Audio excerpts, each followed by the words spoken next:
So good day everyone. Today I'm gonna discuss about the cuisine, food production, seasonal menus, and awareness of customer needs. So first we have cuisine. Catering companies can provide a wide range of cuisines at different prices depending on the needs of the target market. Menus for businesses and social occasions as well as unique event themes can readily combine ethnic and regional menu item peculiarities.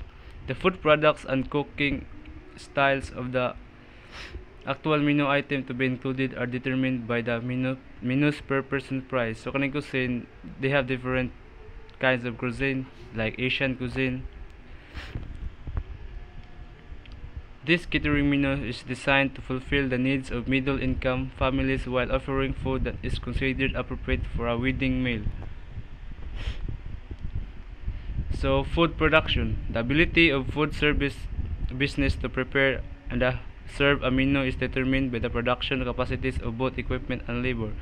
So, kanang production mo sila process sa mga foods din ilang i-determine ang mga sa production and capacities of both equipments and labor kay kung wala ning production wala kay bawog kung magkuwang ba ilang mga himuon lack of equipments may nga na. A major management challenge is the ability of culinary personnel to manufacture menu items in the volume required for catering menus. The menu on figure 5.5 shows a menu for 1,000 guests. Before telling a customer what menus items are available or when they will be available, catering management should be checked with the executive chef to make sure that qualified staff is available to prepare the products at the specified level of quality in the quantities needed to meet customer demands. So before sila isulti ang mga customers nga unsa lang mga menu, ila pong i-check daan check nila ang mga chef kung makahimo ba o available ba mga products or ingredients. So in a figure 5.5, 6-course meal for 1,000 guests. So first we have Austern Kaiser Wilhelm or broiled oyster in herb sauce. Next we have Pilza soup, cream of mushroom soup. Then Buhen salad, green bean salad. And poached lettuce sersonge, poached fillet of sole. Next we have sorbet wheels, champagne sorbet. Next we have Roladin krautnuss, rolled beef with Brussels sprout and nuts. Next we have rothol or red cabbage. And then we have Deutsches Kartoffelsalat or German potato salad. And squart broth, black bread. Next we have Squart Walder Kirsch Torte or Black Forest Cake. And the last we have cafe or coffee. Seasonal menus. Restaurant owners face a significant problem in keeping their menus fresh in the eyes of existing and new customers.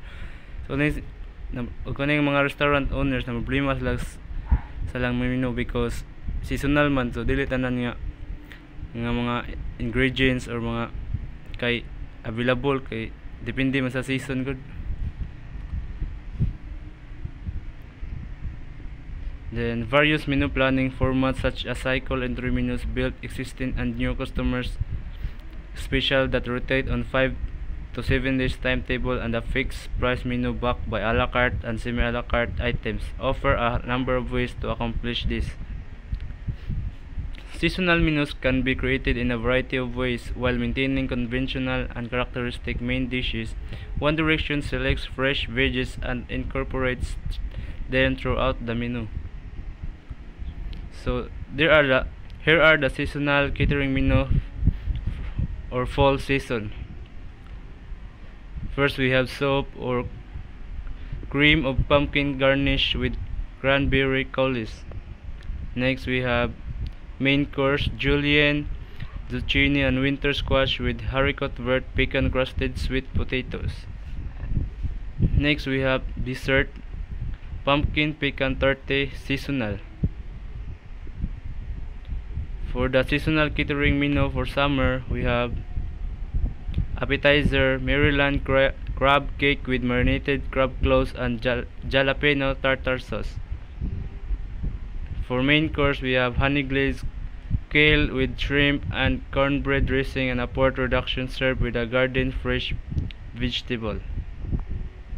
Next, we have dessert, fresh blueberries baked in a flaky pastry crust served with cream cheese vanilla ice cream from the kitchen. So, awareness of customer needs.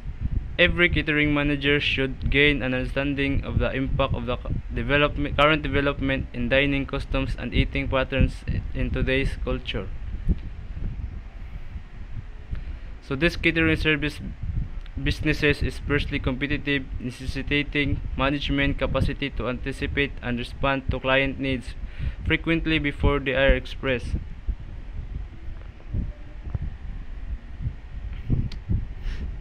A healthy eating has become a major trend in today's society. Catering services must take this into account by providing menus that are both engaging and healthful. Healthy eating programs discourage fried foods, heavy sauces, high salt levels, and rich dessert. So dapat ang customer aware po sa mga sa mga healthy sa mga foods. Current clients' demands are met by menus that emphasize broiled or grilled meats, salads, fruits, and low-fat food products. A healthy catering menu can be found in Figure 5.8.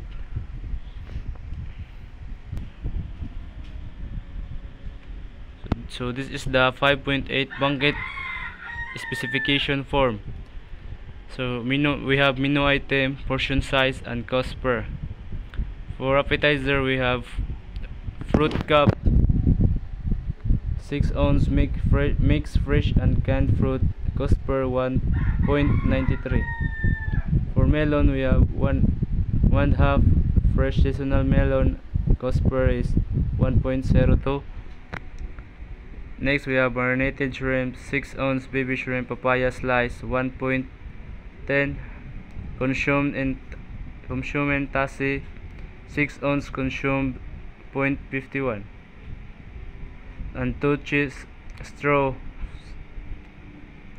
Clam chowder, 6 ounce New England, 0.37. For salad, we have Caesar salad, 6 ounce green with dressing, 0.59. Marsalis salad, 6 ounce mixed greens with dressing, 0.72. Marinated vegetable, 7 ounce mixed vegetable, 0.90 cost per.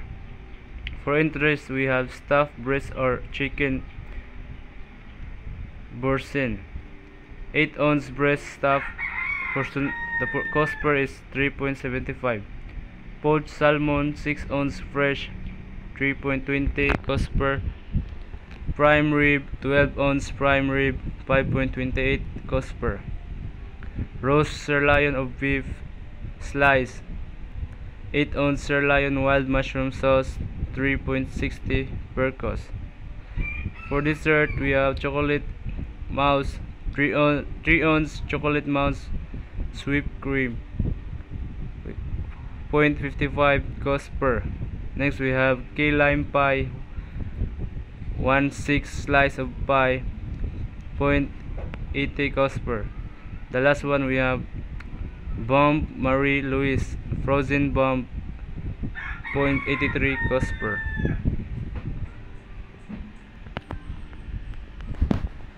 The ability of management to respond to customer needs and adjust overall menu pricing is determined by the menu program's flexibility. Catering management and the kitchen assess each dish for content, quality, and interchangeability with other menus item.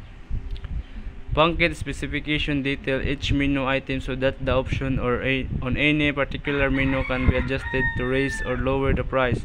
The usage of banquet specification ensures that the overall menu's real food cost reflects the desired food cost and that the guests receive a high quality product.